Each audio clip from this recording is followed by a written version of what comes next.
In this video, we'll ignore retcons from later in the series, and avoid talking about gameplay mechanics in the interest of brevity. There's a myth that goes something like, lions will push their cubs off cliffs so that they climb up and become stronger. The saying isn't literally true, of course. It's a metaphor for a method of parenting, where you're meant to let your child experience struggles firsthand, and nobody thought to tell Heihachi Mishima this before he threw his own son off a cliff. And he kind of got it wrong because there's a tiger on his gi, not a lion. Tekken has a visual theme of various types of cats being character motifs, which occasionally goes to canine animals as contrast. The son, Kazuya Mishima, reappears years later to challenge his father in the King of Iron Fist tournament. Heihachi's running the tournament to look for quality soldiers for the military arm of his conglomerate by offering a cash prize. This is all to set up that Heihachi believes power is everything, and he rules with an iron fist, literally translated as Tekken.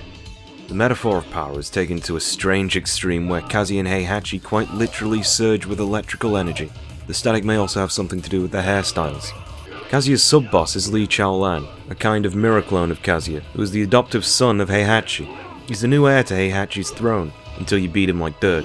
The only remaining fight is with Heihachi, which isn't fun.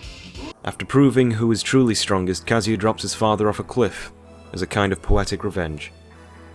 It's not a ridiculously complex story, it doesn't have the time to be, but it's got a solid and considered story and world showing one man's triumph over a power-hungry father. A fighting game's weak effort towards storytelling can be attributed to two things.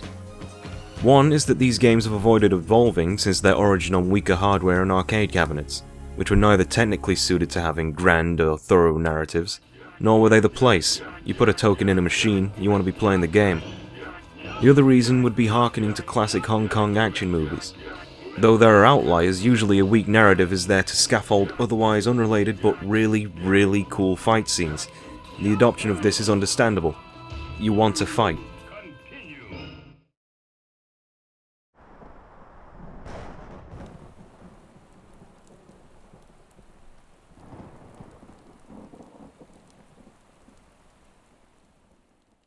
Heihachi Mishima reappears years later to challenge his son in the King of Iron Fist tournament too.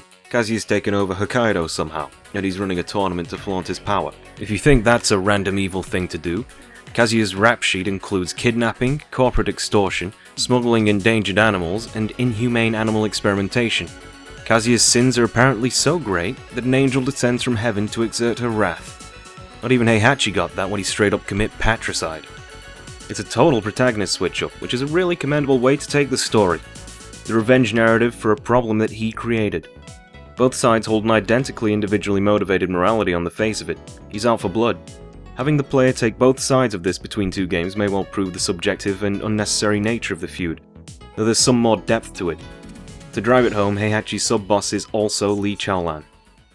When Heihachi finally meets Kazuya, it's a good fight. The music is incredible and sorrowful.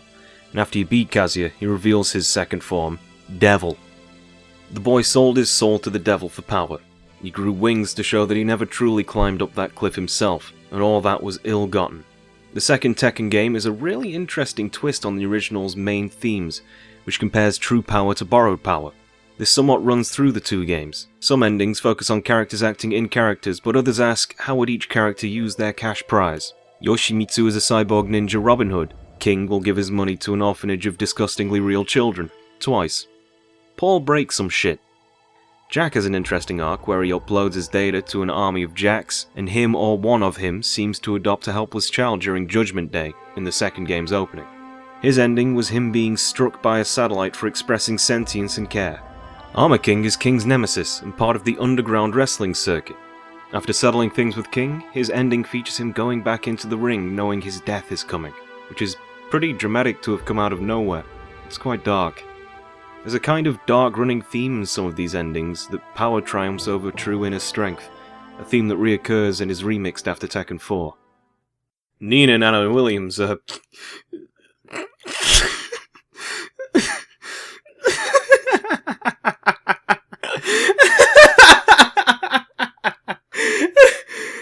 Why? They set their differences aside to respectfully lay flowers at the grave of their father. Jun Kazuma entered the tournament to stop Kazuya's animal cruelty business, as a philanthropist, but instead they end up fucking off camera. Similarly, Michelle Chang is one of these nature-loving hippies, and her ending has her littering. She's throwing a pendant that Kazuya wants in order to claim more power, after kidnapping her mother as well. Now presumably she's saved. Whilst the themes are more pronounced than in other fighting games, a lot of the story begins to be written with less focus on the themes, in the interest of making more interesting individual stories. Most of these endings are non-canon. Many of them are canon, and ignore the premise of the story to have freedom in their telling. A special mention, Wang Jinrei takes revenge on Heihachi for killing his own father, Jinpachi Mishima, paying his respects at his lost friend's grave, having done the deed. It's a touching and respectful scene. It stings a little that the ending isn't canonical. Wang never gets justice. The canonical ending is that Heihachi throws his devil son into a volcano, which is either very ill-informed or very poetic. I imagine it's a similar climate to hell. The old saying goes, absolute power corrupts, absolutely. The second Kazuya had the chance, he became infatuated with it, flaunting what he had. In the end, he is his father's son. The issue now being that the world only has room for one strongest. The final ending to talk about is Kazuya's. He goes through a similar setup to Heihachi, facing his own devil version at the end too, probably best viewed as a metaphorical, internal battle. As Kazuya is about to be laser blasted by Devil, Heihachi steps in to save his only son. Perhaps he is a changed man after all. Kazuya's response to this show of heart is to use his own father as a shield as he advances towards Devil and defeat it. Devil clearly isn't what made Kazuya evil. Devil itself is just a kind of ill-gotten chaotic power. The user of that power fuels their will with it, and Kazuya is quite simply a bad person. The kind of person who would sell his soul for revenge is the same kind of person who would let his father die without remorse. I suppose they have more in common than they thought. Tekken 2's atmosphere and improvements in presentation and mechanics is probably more than the first game deserved. It shouldn't go overlooked that it's a fantastic sequel.